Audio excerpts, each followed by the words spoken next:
নমস্কার, আমি মৌ। আজ আমি আপনাদের যে গল্পটি পাঠ করে শোনাবো সেটি সৈয়দ মুস্তাফা সিরাজের একটি খুব মজার ভুতুড়ে গল্প, হরির হোটেল। আশা করি গল্পটি আপনাদের ভালো লাগবে। আর যদি আমার গল্প পাঠ আপনাদের একটুও ভালো লেগে থাকে তাহলে অবশ্যই আমার গল্প পাঠের সঙ্গে থাকবেন। ধন্যবাদ। শুরু করছি আমার আজকের গল্প পাঠ সৈয়দ মুস্তাফা সিরাজের একটি খুব মজার ভুতুড়ে গল্প, হরির হোটেল। স্টেশনে ট্রেন থামতে না থামতেই যাত্রীদের মধ্যে হুলুস্থুল বেঁধে গিয়েছিল। ভিড়ে ঠাসা কামরা, পিছন থেকে প্রচণ্ড চাপ টের পাচ্ছিলুম। তারপর দেখলুম কেউ কেউ আমার কাঁধের ওপর দিয়ে কসরত দেখিয়ে সামনে চলে যাচ্ছে। সেই সঙ্গে চলেছে চেঁচামেচি। অবশেষে ঠেলা খেতে খেতে যখন প্ল্যাটফর্মে পড়লুম তখন আমার ওপর দিয়ে অসংখ্য জুতো পরা পা ছুটে যাচ্ছে। অনেক চেষ্টার পর উঠে দাঁড়িয়ে দেখি অন্য সব কামরা থেকেও পিলপিল করে মানুষ বেরিয়ে স্টেশনের গেটের দিকে ছুটে চলেছে। রাগ করে লাভ নেই, কার ওপরই বা রাগ করব। নিমেষে প্ল্যাটফর্ম নির্জন নিঝুম হয়ে গেল। কাঁধের ব্যাগ আর পোশাক ঝেড়ে ঝুড়ে রুমালে মুখ মুছলুম। ট্রেনটা হুইসেল বাজিয়ে আস্তে সুস্থে চলে গেল। সেই সময় হঠাৎ মাথায় এলো ট্রেনে ডাকাতি হচ্ছিল সম্ভবত। তাই অত সব যাত্রী প্রাণ ভয়ে ট্রেন থেকে ঝাঁপিয়ে পড়ে পালিয়ে গেল। এতক্ষণে ভয় পেলুম। রাত 8টা বাজে। প্ল্যাটফর্মে আর স্টেশন ঘরে আলো জ্বলছে। গেটে মানুষজন নেই। সেখানে গিয়ে একটু দাঁড়ালুম। ডাকাতরা ট্রেন থেকে নেমে স্টেশন ঘরে ঢুকে হামলা করেছে কিনা দেখবার জন্য উঁকি মারলুম। না, স্টেশন ঘরে উর্দি পরা এক ভদ্রলোক চেয়ারে বসে চোখ বুজে ঝিমোচ্ছেন। তাকে বললুম, একটা কথা জিজ্ঞেস করতে পারি? তিনি চোখ না খুলেই বললেন,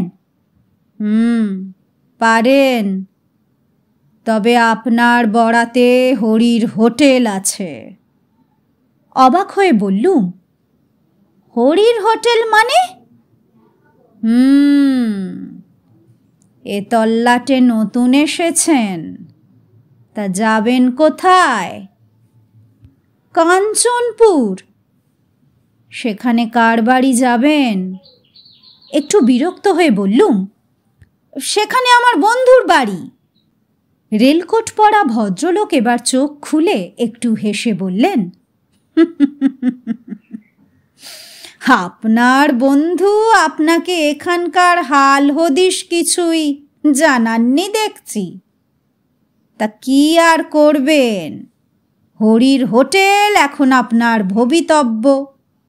কথা না বাড়িয়ে বললুম, গেটে টিকিট নেওয়ার লোক নেই, টিকিটটা নেবেন কি? টিকিট কেটেছেন? তাই এ তল্লাটে নতুন প্যাসেঞ্জার, টিকিট তো কাটবেন বই কি। ইচ্ছে হলে দিন, না হলে দেবেন না। বুঝলুম এ ভদ্রলোকই স্টেশন মাস্টার। মাথায় হয়তো ছিট আছে। টিকিটটা ওর সামনে টেবিলে রেখে বললুম, আচ্ছা এবার বলুন তো, অত সব যাত্রী ট্রেন থেকে ওভাবে মরিয়া হয়ে নেমে দৌড়ে পালালো কেন? আজ যে শনিবার, তাতে ট্রেন 4 ঘন্টা লেট। বুঝলুম না। বুঝতে পারবেন, গেট পেরিয়ে নিচের চত্বরে যান। গেট পেরিয়ে গিয়ে দেখি কয়েক ধাপ সিঁড়ির নিচে একটা খোলামেলা জায়গা। এক প্রান্তে কিছু দোকানপাট। অস্পষ্ট জ্যোৎস্নায় লক্ষ্য করলুম চত্বর একেবারে জনহীন। আমার সহকর্মী ও ঘনিষ্ঠ বন্ধু নির্মল বলেছিল স্টেশন থেকে নামলেই বাস, সাইকেল রিক্সা বা এক্কা ঘোড়ার গাড়ি একটা কিছু পেয়ে যাব। কিন্তু কোথায় তারা? একটা চায়ের দোকানে আলো জ্বলছিল। সেখানে গিয়ে বেঞ্চে বসে বললুম, পরের বাস কটায় দাদা? চাওয়ালা আমার দিকে তাকিয়ে মুচকি হেসে বলল, বাবু মশাইয়ের আশা হচ্ছে কোত্থেকে? কলকাতা। ঠিক ঠিক। তা যাওয়া হবে কোথায়? কাঞ্চনপুর। পরের বাস কখন আসবে? বাবু মশাই, এ রাত্রিরে আর বাস তো আসবে না, আসবে সেই ভোরবেলা। কেননা রাত্রিরে তো এই স্টেশনে আর কোনো ট্রেন থামে না। সাইকেল রিক্সা বা এক্কা গাড়ি? চাওয়ালা হাসল। আগে না, খামোকা কেন রাত্রির বেলা ওরা আসবে বাবু মশাই? আপনি বড় ভুল করেছেন। আসবার সময় দেখেননি সোনাগড় জংশনে হঠাৎ ট্রেনের কামরায় বেজায় ভিড় হয়েছিল? হ্যাঁ, মনে পড়ে গেল। বললুম, তুমি ঠিক বলেছ, কামরা একেবারে ফাঁকা ছিল। হঠাৎ ওই জংশনে ভিড়ের চাপে কোণঠাসা হয়ে গিয়েছিলুম। ব্যাপারটা হলো, এ তল্লাটের অসংখ্য লোক সোনাগড়ে কলকারখানায় চাকরি করে। তারা প্রতি শনিবারে বাড়ি ফেরে, আর রোববারটা কাটিয়ে আবার সোমবার সোনাগড় যায়। আপনি যদি ট্রেন থেকে নেমেই ওদের সঙ্গে দৌড়ে আসতেন, তাহলে হয়তো বাসে বা সাইকেল রিক্সা নয়তো এক্কা গাড়িতে ঢুকে যেতে পারতেন। হ্যাঁ, সহজে পারতেন না, একটু কসরত করতে হতো বই কি। এই যা। এবার ব্যাপারটা বুঝতে পারলুম। নির্মলের ওপর রাগ হলো। এই ব্যাপারটা আমাকে তার খুলে বলা উচিত ছিল, কিন্তু আর রাগ করে লাভ নেই। তাছাড়া নির্মলের মেয়ের অন্নপ্রাশন কাল রবিবার। আমি কবে যাব নির্দিষ্ট করে তাকে তো বলিনি, শুধু বলেছিলুম নিশ্চয় যাব, শনিবার পর্যন্ত অপেক্ষা করিস। বললুম, এক কাপ চায়ের ব্যবস্থা করা যায় না দাদা? চাওয়ালা গম্ভীর মুখে মাথা নাড়ল।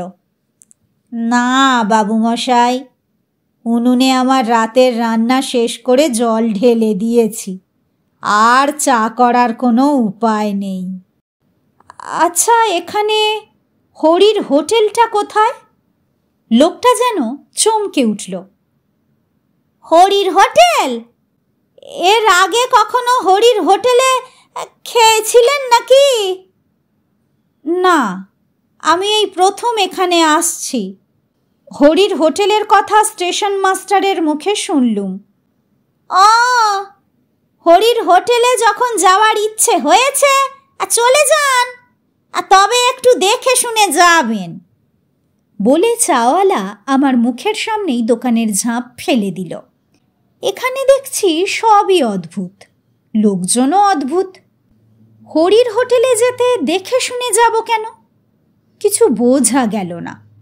এতক্ষণে চাঁদ আরও উজ্জ্বল হয়েছে, সব দোকানপাট বন্ধ, শুধু শেষ দিকটায় আলো জ্বলছে। সেখানে গিয়ে দেখলুম একটা ঘর খোলা আছে। দরজার কাছে টেবিলের সামনে একজন রোগাটে গড়নের কালো রঙের লোক বসে আছে, পরনে ধুতি আর হাত কাটা ফতুয়া। ভেতরে দুসারি লম্বা বেঞ্চের সঙ্গে উঁচু ডেস্ক আঁটা। দেখেই বোঝা যায় এটা একটা হোটেল। এই তাহলে হরির হোটেল। লোকটি আমাকে দেখেই কেন যেন সবিনয়ে করজোড়ে নমস্কার করল।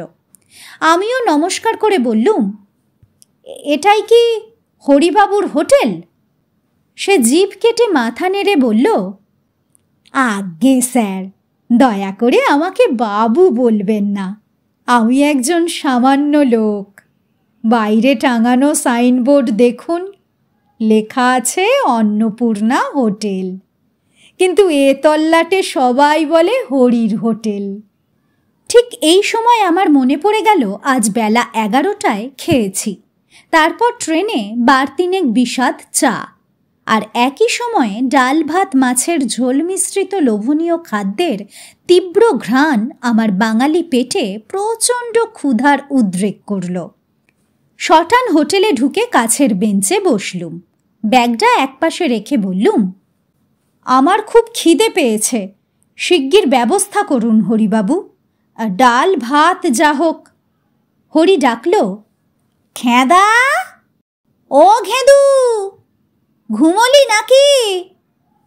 ভেতর থেকে ঢোলা প্যান্ট পরা একটা নাদুস নুদুস গোলগাল গড়নের যুবক এসে একগাল হেসে বলল, হ্যাঁ, তখন তোমাকে বলেছিলুম না হরিদা, দুমুঠো চাল বেশি করে নিই, আর তরকারি তো অনেক আছে।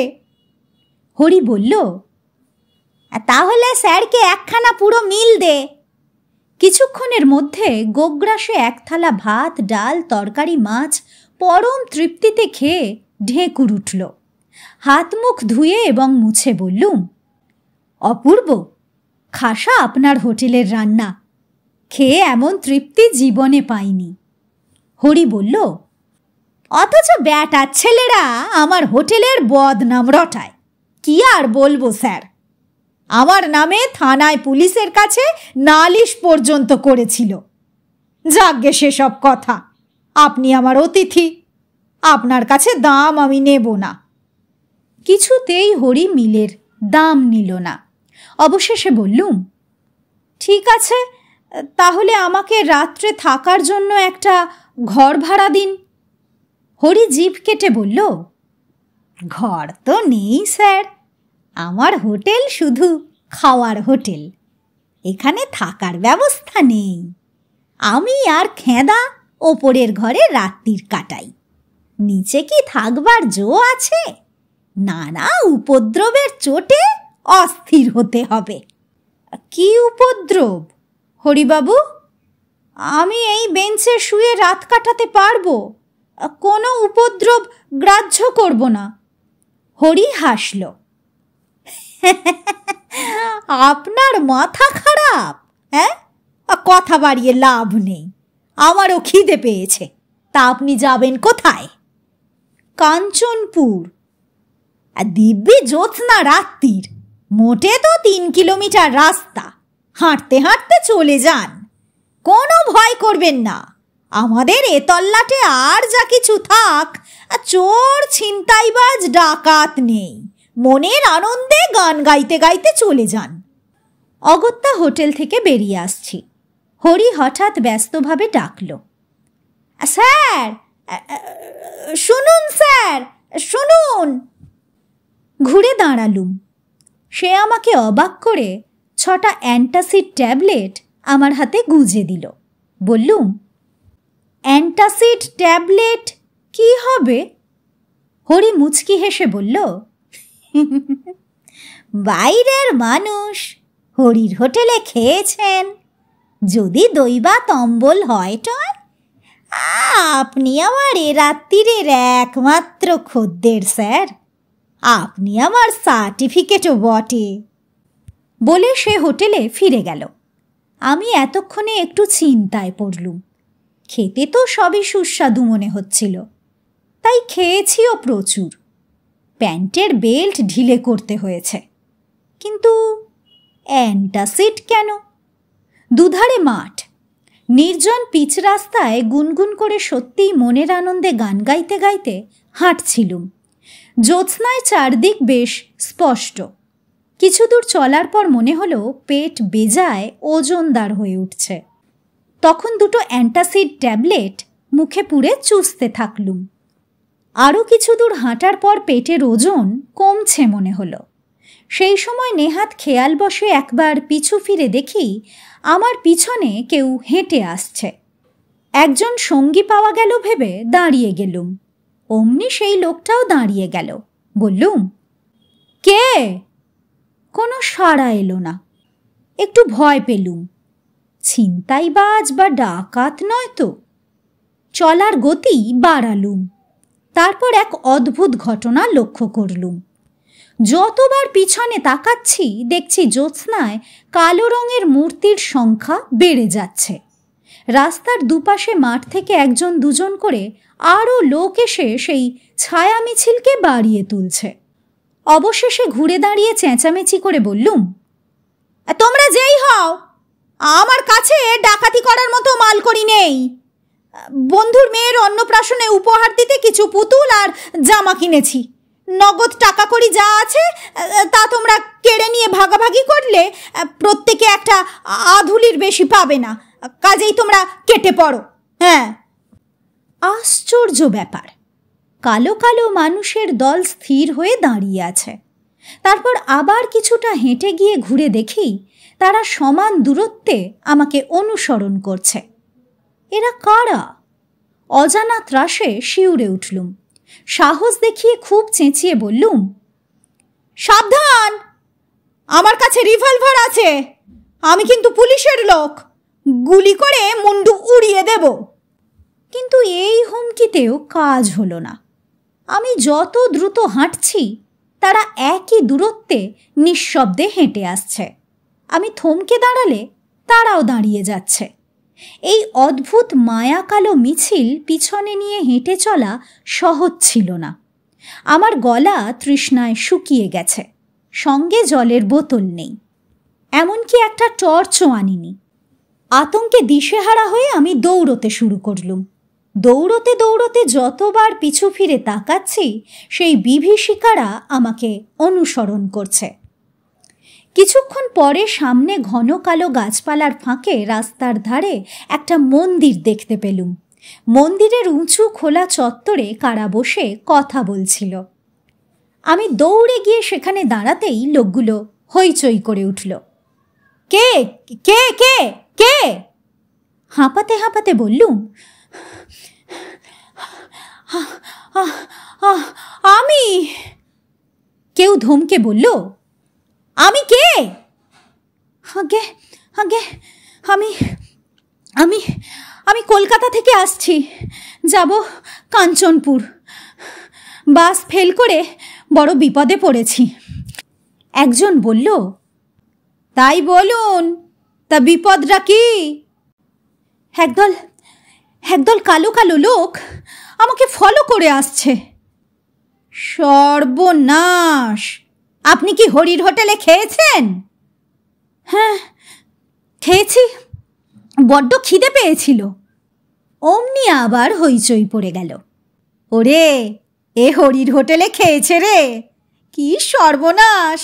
আবার একা নয়, সঙ্গে হরির হোটেলে খাওয়া পুরো দলটাকে সঙ্গে নিয়ে আমাদের গাঁয়ে এসেছে। এই সব বলতে বলতে লোকগুলো মন্দিরের পিছনে উধাও হয়ে গেল। তারপর গ্রামের কুকুরগুলো ডাকতে লাগলো। আমি এবার কি করব ভাবছি।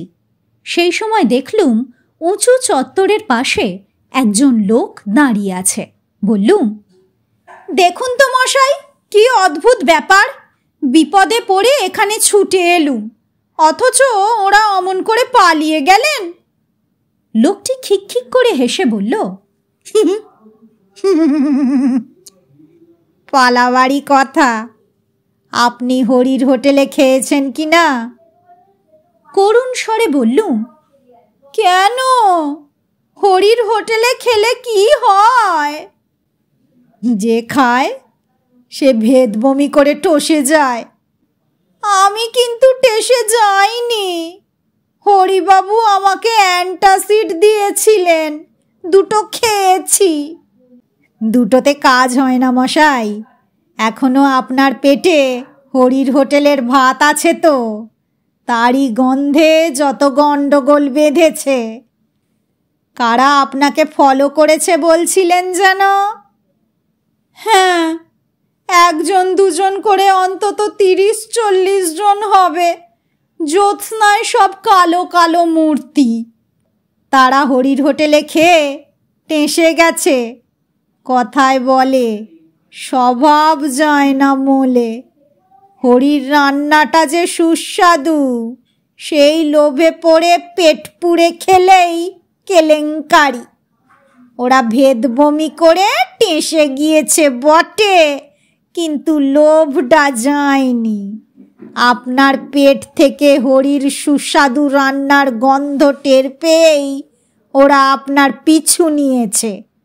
বুঝলেন তো? বুঝলুম, কিন্তু আপনি দয়া করে আমাকে কাঞ্চনপুরে পৌঁছে দিন। কাঞ্চনপুর আরও প্রায় 1 কিলোমিটার। সেখানে কাদের বাড়ি যাবেন? নির্মল সিংহের বাড়ি। ও, সিংহি মশাইদের বাড়ি? চলুন, আমার বাড়িও ওই গ্রামে। তবে সাবধান, আপনি আগে আগে চলুন, আমি যাব পেছনে। কেন? আমাকে কি আপনি ভয় পাচ্ছেন? কিছু বলা যায় না। হরির হোটেলে এ পর্যন্ত যারা খেয়েছে তারা সবাই টেসে গেছে। আহা, বলছি তো আমার কিছু হয়নি। লোকটি খিকখিক করে হেসে বলল,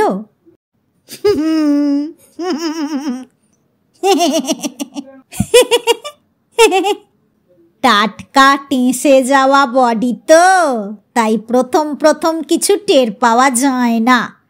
মনে হয় এই তো দিব্যি আমার বডিখানা আস্ত আছে, কিন্তু আত্মার ভ্রম। আসলে বডি কখন চিতায় পুড়ে ছাই হয়ে গেছে। কি অদ্ভুত! মোটেও না। এমন হতে পারে আপনার বডির স্মৃতি আপনাকে এখনো আস্ত রেখেছে। যাগ্গে, চলুন, পিছনে তাকাবেন না, আমিও তাকাবো না। কিছু দূর হেঁটে যাওয়ার পর বললুম, দেখুন, আপনার যেমন আমাকে ভয় করছে, তেমনি আমারও আপনাকে ভয় করছে। কখন পিছন থেকে আপনি কি করে বসবেন? ঘাড় মোটকে দেব বলতে চান? যা অবস্থা, তাতে এবার ওটুকুই যা বাকি। বাজে কথা বলবেন না। আপনি বড় অকৃতজ্ঞ মানুষ তো। হ্যাঁ, আমাকে মানুষ বললেন যখন, তখন আর আমাকে ভয় কেন? বরং আপনার ভয় পাওয়া উচিত যারা আমাকে ফলো করে আসছিল তাদের। লোকটি থমকে দাঁড়ালো। এই রে, একেবারে ভুলে গেছি। আমার জামার পাশ পকেটে টর্চ আছে, বের করা যাক। আগে আপনাকে টর্চের আলো দেখে নি, তারপর এখনো কেউ পিছনে ফলো করছে কিনা দেখা যাক। বলে সে টর্চ জেলে আমাকে খুঁটিয়ে দেখল।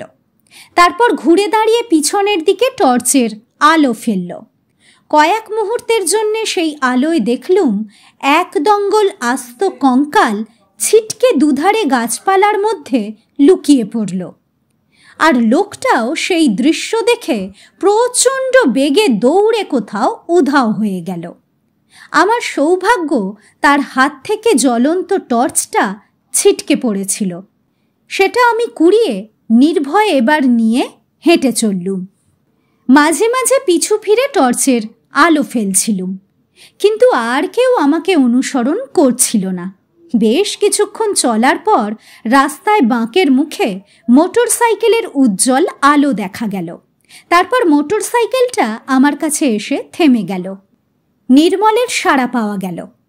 যা ভেবেছিলুম, এতক্ষণ পর্যন্ত অপেক্ষা করে হঠাৎ মনে পড়ে গিয়েছিল আজ তো শনিবার। পুঁটু কি অত ভিড়ের মধ্যে বাসে উঠতে পারবে? হ্যাঁ রে, হেঁটে আসতে কোনো অসুবিধে হয়নি তো? আয়, ব্যাক সিটে বস, দোষটা আমারই, বুঝলি? মোটর সাইকেলের ব্যাক সিটে চুপচাপ উঠে বসলুম। যা ধকল গেছে, এখন আর কোনো কথা নয়। না, পরেও আর কোনো কথা নয়। এমনকি হরির হোটেলে খাওয়ার কথাও চেপে যাব।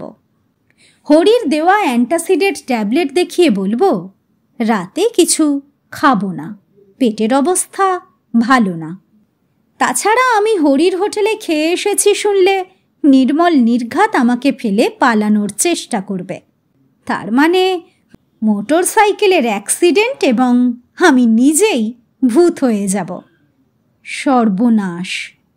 শুধু একটাই ভাবনা, হরির হোটেলের ভাত যতক্ষণ না পুরো হজম হচ্ছে, ততক্ষণ কি নির্মলের বাড়ির আনাচে কানাচে সেই ছায়া কালো কালো মিছিলের মূর্তিগুলো গন্ধ শুঁকতে ঘুরঘুর করে বেড়াবে?